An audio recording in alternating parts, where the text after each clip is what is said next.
Hey everybody, and welcome to Fashion Therapy Q&A. Fashion Therapy Q&A is where I answer all of your burning style questions. You can think of me as your new personal stylist. So, what a weird fucking week, right? We're all stuck inside. The downside of that is that most of us are all dressed up with nowhere to go. The upside of that is that nobody's really dictating what we can wear right now. I mean, it is currently like 50 degrees outside, and I'm dressed like it's a summer day because why not? Try to get creative with the way that you're dressing right now. It's important to dress for comfort when we're home all day. So, wear your favorite shirt, match it with some pajama pants, like wear all the crazy socks that never go with anything. Now's their time to shine. I wish I could say that I spent all last week being really, really productive and looking fabulous every day and accomplishing all my goals, but instead I did that maybe 25% of the time, and for the other 75%, I stress ate an entire box of double chocolate Numinos and refreshed Twitter. Yeah. So anyway, let's jump into these questions. Dear Fashion Therapy, how do I wear the clothes I like while living in a very strict household? My parents don't like the clothes I like, and we often fight because of it. What can I do in this situation? Signed, Edgar.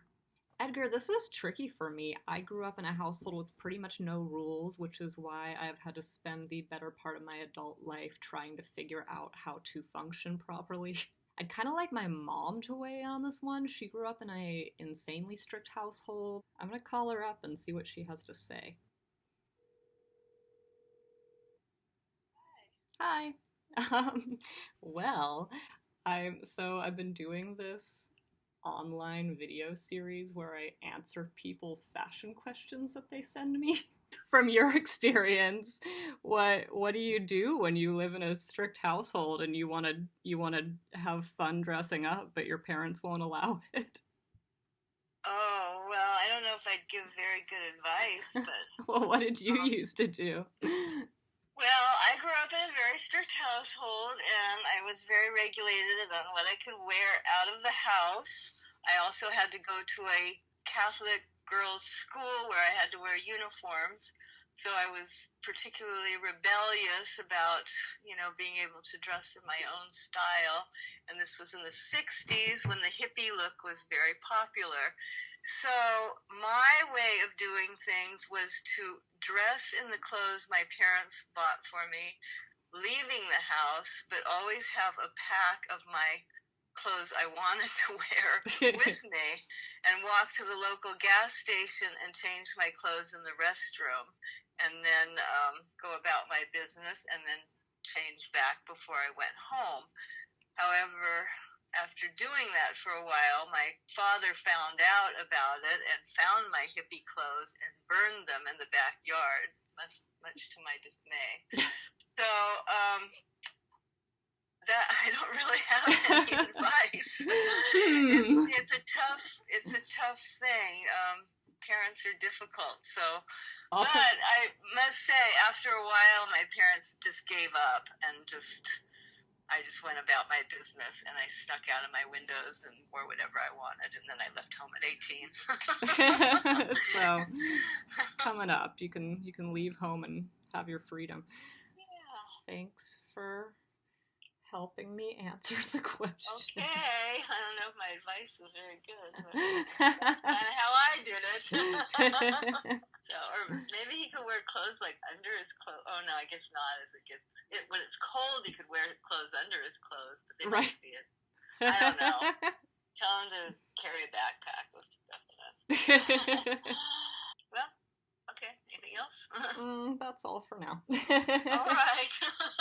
Nice to talk to you. Nice to talk to you too. Talk to you soon. All right. Bye-bye. Bye. I mean, it's not the worst idea in the world. I don't know what your situation is, but you could layer, you could pack something in a backpack that they hate and wear it out and just like break the rules. Defy your parents and fuck the system. On a more responsible note, is there something that you can agree on? Like, can you compromise? I mean, like, is there something that you can add that your parents aren't gonna nitpick? Like sunglasses or a hat or, you could just come home with your tongue pierced. I can't help but wonder if it's just a matter of sort of warming your parents up to things. I mean, it sounds like with my mom, she kind of warmed her parents up to the lifestyle that she was kind of manifesting for herself. And that might kind of be the key. You just sort of have to ease them in. Easing your parents in to the kind of lifestyle that you want for yourself, the kind of fashion that you want to be wearing, the way that you want to be expressing yourself, baby stepping them into being accepting of that, and just like remember that this is your life to live, and relish in the fact that you're going to spend most of your life in a position where you get to make your own decisions, not dictated by your parents. And remember that when that happens, you can, within reason, do whatever the fuck you want. Dear Fashion Therapy, I'm 16 and I'm overweight. No outfit looks good on me. I don't know what to do. Signed, Over It. This one really broke my heart when I received it. I take matters of body image, especially when young people are concerned, really seriously. So I did actually reach out to this person privately just to give her a little extra guidance and make sure that she was okay. So I just wanted to put that out there before I jump into a answer that is less personalized. You say you're overweight. I'm overweight being such a fucking issue when it comes to fashion. We spend so much energy as humans reaching for goals that most of us have already obtained. Most of us are so much more beautiful than we think we are, so much more successful than we think we are. It's such a shame to see so many of us, myself included, trying to fix things that are not broken. When it comes to body image, we all need to take control of our own destiny. If you don't think clothes look good on you, then it's up to you to change your definition of what good means. What does good mean? Good is a completely ambiguous term. What does it mean to look good? I mean, ask yourself, what does that mean to you?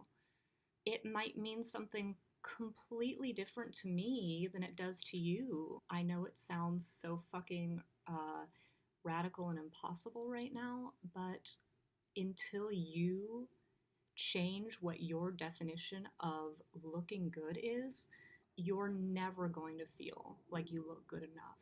Having said that, here is a list of my top favorite plus size fashion bloggers that you need to be adding to your feed immediately. Flex Mammy, she is a amazing black female blogger from Australia. She is just such a fucking icon. I'm seeing her blow up everywhere. Isabel Hendricks, what she's doing is actually incredibly radical. She's such a fucking gorgeous girl, and please go give her some love. Nicolette Mason, she is a fantastic curvy fashion blogger. She always looks so incredibly chic, and she also has a really, really great line of plus size clothing that is worth looking into. I love Naomi Watanabe. She has such a wonderful sense of humor about her own style, and I think that's something that so many of us can learn from. My friend Amelia Hart, she is so incredibly gorgeous. She's such a shining example of having a fucking wonderful time with your style. Last on my personal list is Studio Mucci. Just so true to herself, so many wonderful, unique looks. She has such a fun time expressing herself through her hairstyles and coordinating these looks that's like straight out of Fruits magazine. I would love it if anybody watching this could post their favorite plus size fashion bloggers. Please post links to them in the comments of this video wherever you're watching it. That would be fabulous. I would love to check out their profiles. I would love for the person who asked this wonderful question to also check out their profiles. It's really important to establish beauty role models that are appropriate for the way that you look. Find people to idolize that reflect the way you naturally look. Because you know what? We don't need a million Kim Kardashians. We need you. We need you to show up and be your gorgeous self so that the rest of us can keep showing up and being our gorgeous selves. Be nice to each other, accept people for who they are, accept people for how they look. Thank you so much, everybody, for tuning in. I'm so glad you are enjoying these. I am enjoying making them for you and answering all of your questions. If you want more from me, please subscribe to my blog. It is only $5 a month. That is what you blow on unicorn frappuccinos. I also have a deal going right now where you can save $15 by signing up for an annual membership. That means it's only $45 a year to get unlimited access to all of my blog content. Do it if you love me. Do it if you hate me, because you know we all need something to direct our anger at, right? As always, you can hit me up at It's Stella Rose on Twitter, on Instagram, and please send me more questions. You can DM me or you can send me an email, hello at itstellarose.com, and I will answer it on a future episode. Stay safe, stay sane, stay fabulous. Personal style is self-care, and we all need to be indulging in a lot of self-care right now. All right, bye guys. See you next week.